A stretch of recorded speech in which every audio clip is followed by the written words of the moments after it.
Mansour aussi nag démb nañ ko aayewaat mu génn li nga xam ne nag moo di réew mi fële ci aéroport mu génn def texte ñaawlu ko bu baax a baax dina xamal ni mbirub dictature moom amaan na si tànk yooyu la réew mi daal di nekk yow it sa réaction par rapport ak Mansour ak tukkeem bi nag démb.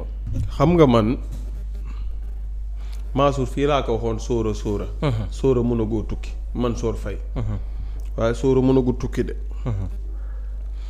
léegi nag Mansour moom li mu wax démb ci texam bi. moom mooy dafa ne juge bi. daf ko bàyyi mu tukki. texte ba lay wër nii ana Mansour daa mel lii la wax démb mu ne.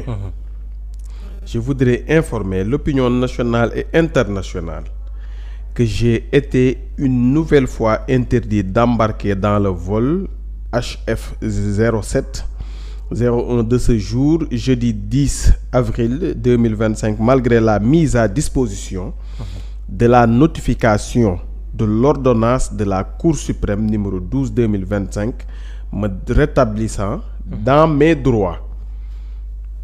mu ne malgré mise à disposition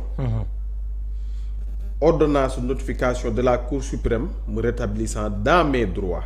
léegi nag bi mu ne dans mes droits dama xalaat ma ne yëf yi nekkatul mbiru xel. mbiru yoon la.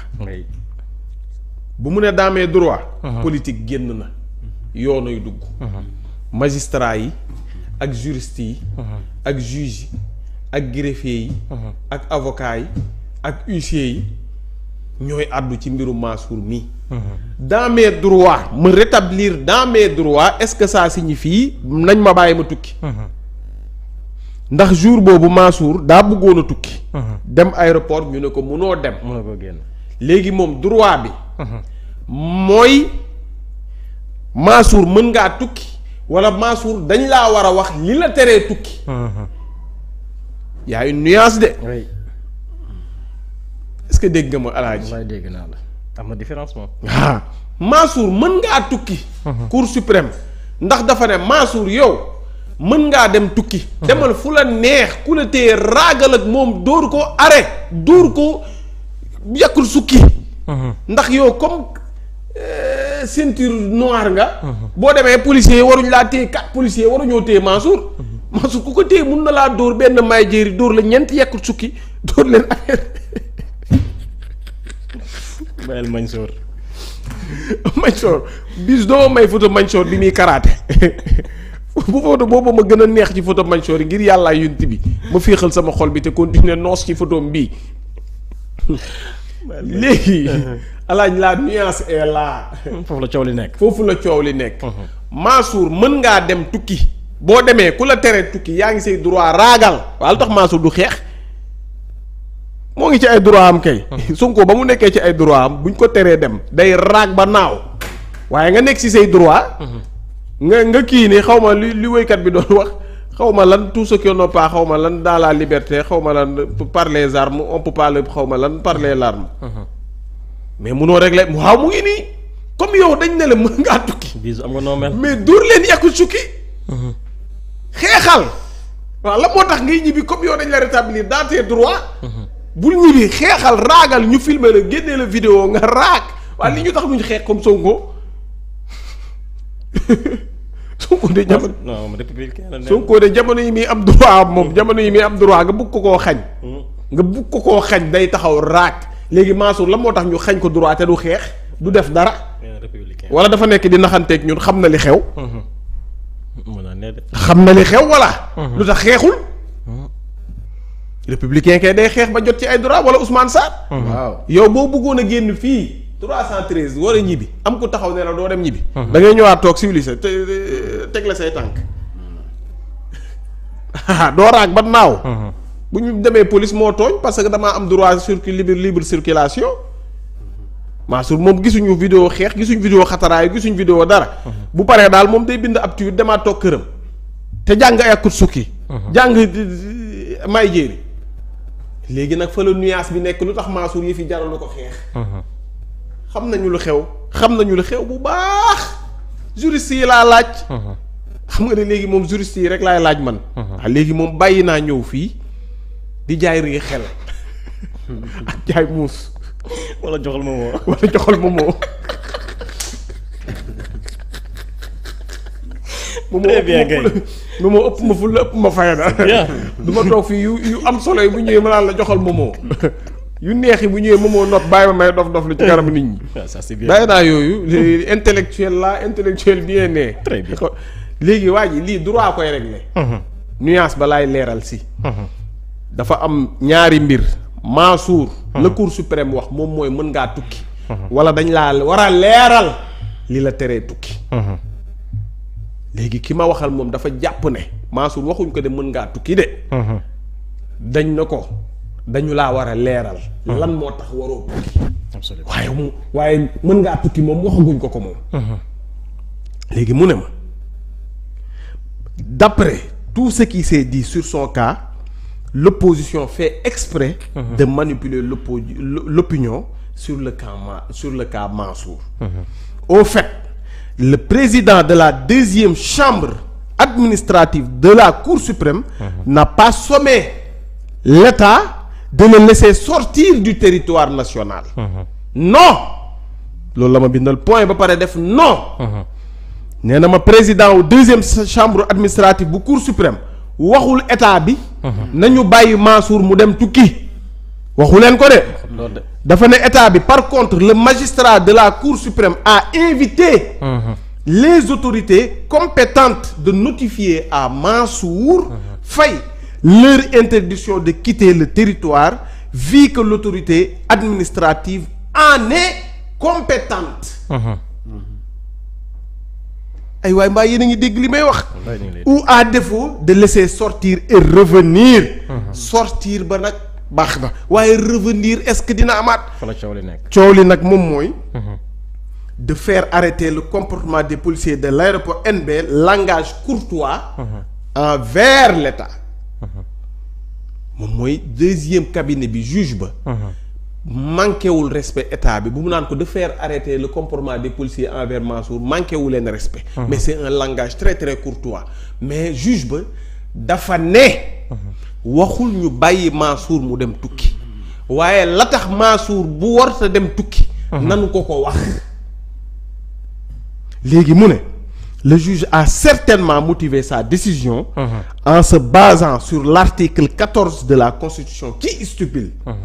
tous les citoyens de la République ont le droit de se déplacer librement sur l'étendue du territoire ainsi qu'à l'étranger mu ne bu ñu jëlee constitution bi xam naa certainement juge bi ci lii la basé wu pour wax ne Mansour nañ ko notifier li tax warut a dem tukki mu ne à noter fii am njëriñ nag que l'actuel PM Ousmane Sonko a été bloqué 55 jours chez lui li ñuy tere Mansour nii Ousmane lañ ko njëkk a def tëj ko barricade ko borom barricade yi ci cité kër góor gi. moo ko doon dégg 55 jours tëj nañ ko biir këram Ousmane Sonko.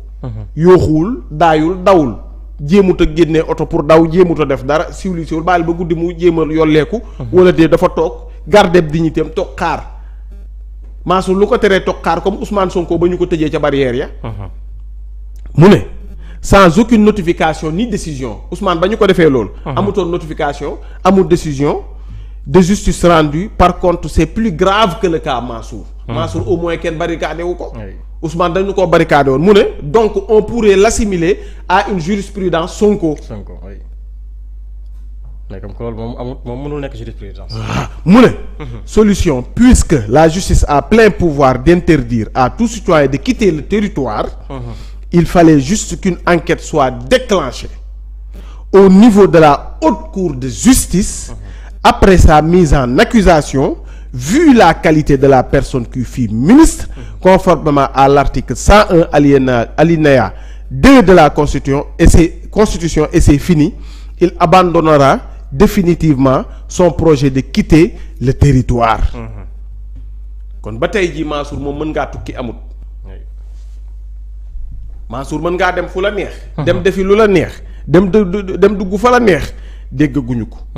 kii nee na juge ba dafa ne Mansour nañ ko wax li tax. warut a dem tukki léegi nag justice bi li gaañe naan dafa yéex wala dafa gaaw nanu wax Mansour lan moo tax warta dem tukki. buñ koy convoqué ñu convoqué ko buñ koy yóbbu ñu yóbbu ko buñ koy tëj ñu tëj ko buñ koy bàyyi bu dem këram ñu ba ko waaye it Mansour na gore xam na démb amoon na dégg nga ma. moom banañ ko sax muy jaaba njalle ak a yaataa yumbe ak a bërti ak a dem aéroport ak a ñëw. waaye ñoom ba ñu amee doole ji dañoo barricade kër kii nga xamante ne moom moo nekkoon premier ministre waa kii bu mu leen gën a gore. lii moom du mbiru droit du mbiru dara li may wax nii mbiru ngor la. Ousmane bu mu leen gën a gore. ñu jël barricade ya teg ci biir këram doomam ya mënuñoo dem kenn mënta dem. courant ba amu fa dara amu fa mu toog 55 jours muñ ko. di tare alxuraan di prier di naaw di karaate di def ay yëf. waaye ñoom tey ñoo def lool Mansour na dem këram toog civilisé génnee alxuraanam jàng. génnee ay miyam dóor ay yàgg sukkeem def lépp def ni ko Ousmane defee woon. Ousmane toog na muñ 55 jours Mansour muñal yow it 55 jours. bu paree nga ne jurisprudence jeex na Ousmane Sonko waaye bul teel a xaddi. Ousmane bu mu leen gën a gore de. teel a xaddi moom baaxul. waaw yoon daal lii la ci wax. l'essentiel moom mooy kii nee na ma léegi ñu dégluwaat yeneen juristes yi ñuy wax waaye kii moom nee na ma Mansour. waxuñ ko mën ngaa tukki. dañu ne état bi wax leen Mansour. lan moo tax mënta tukki. waaw nañ ko ko wax nag coow li jeex. ah wax dëgg yàlla buñ ko ko waxee moom coow li jeex. wala Mansour liñ koy toppee daa garaaw. loolu moom xamaguñ ci. moom Ousmane. xanaa wala Mansour liñ koy toppee dafa garaaw.